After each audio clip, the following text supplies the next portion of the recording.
O que será mais forte? A influência do direito na moral ou a influência da moral no direito?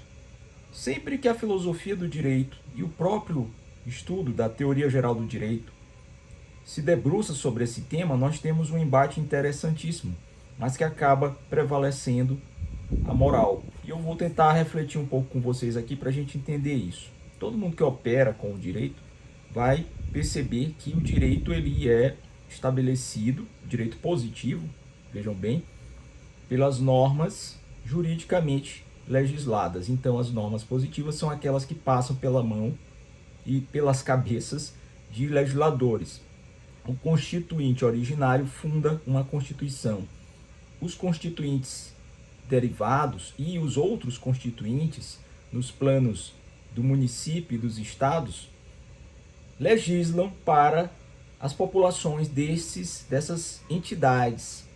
Pois bem, então o legislador, como uma pessoa, como um ser humano, tem uma formação e dentro dessa formação, em sociedade, ele introjeta uma série de valores morais, de valores que são fruto das suas vivências sociais, do que estudou, onde estudou, com quem vive, a que grupo pertence.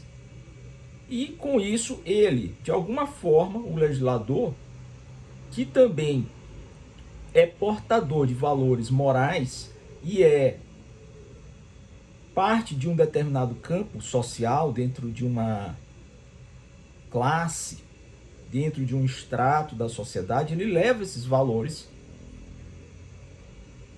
e esses princípios que ele porta para dentro da sua atividade legislativa. Com isso, a moralidade social acaba, de alguma forma, sendo levada para dentro das normas, para dentro das leis. Daí a gente vê como é que a moral social, a moral dos grupos, ela acaba sendo diretamente introjetada nas normas positivadas, nas leis.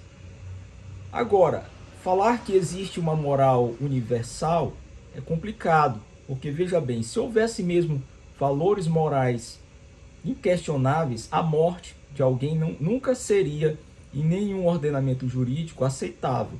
Nós sabemos, por exemplo, que por mais que haja um princípio que defenda a dignidade humana e coloque a vida, por exemplo, como um patamar de um dos valores mais altos e mais caros às sociedades, há pena de morte em muitos lugares e há inclusive a justificativa para a pena de morte.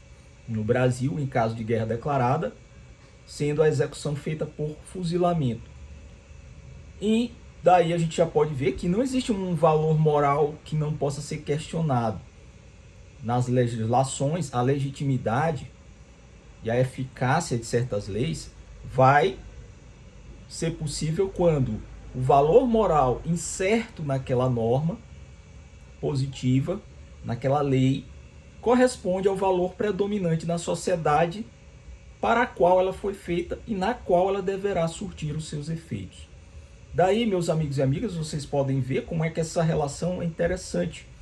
A justiça e o ideal do direito, ele vai passar necessariamente, quando positivado, pela influência direta dos valores morais da sociedade na sua confecção, na sua feitura e mais ainda na sua aplicação.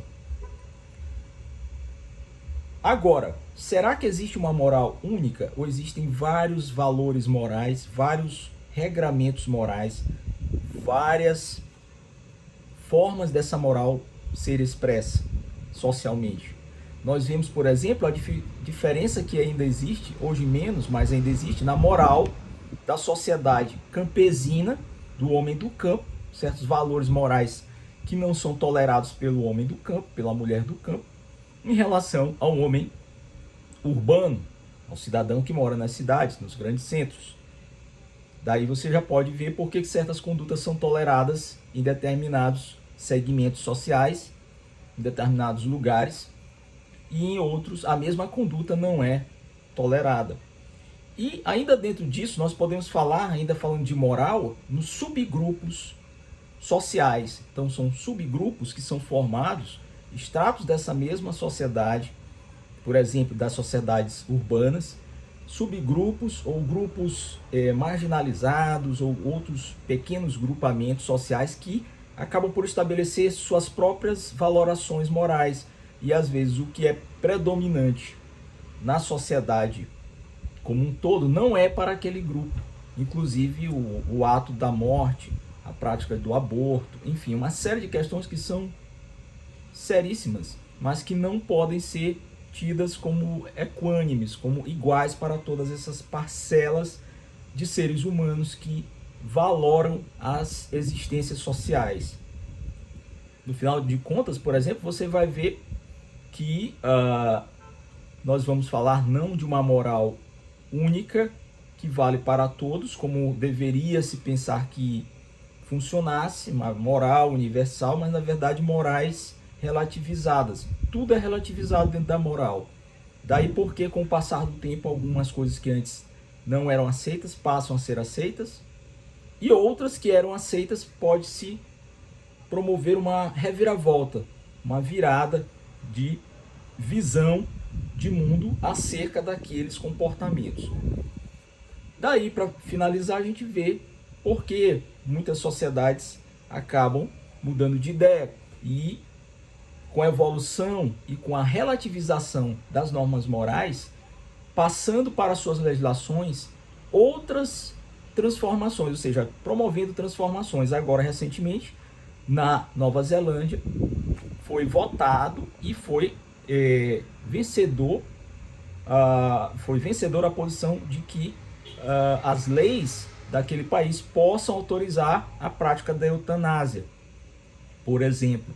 Então, a eutanásia, que é a boa morte, a cessação da vida de pessoas que estão em sofrimento profundo, doentes e que não têm cura nem perspectiva de melhora, afeta diretamente o bem maior da vida. Contudo, ainda assim, aquela sociedade, dentro do seu padrão normativo de valoração moral, decidiu que é melhor matar a pessoa, é melhor que ela morra para cessar assim o seu sofrimento terrível, a deixá-la viver indefinidamente aquela dor até a sua morte natural.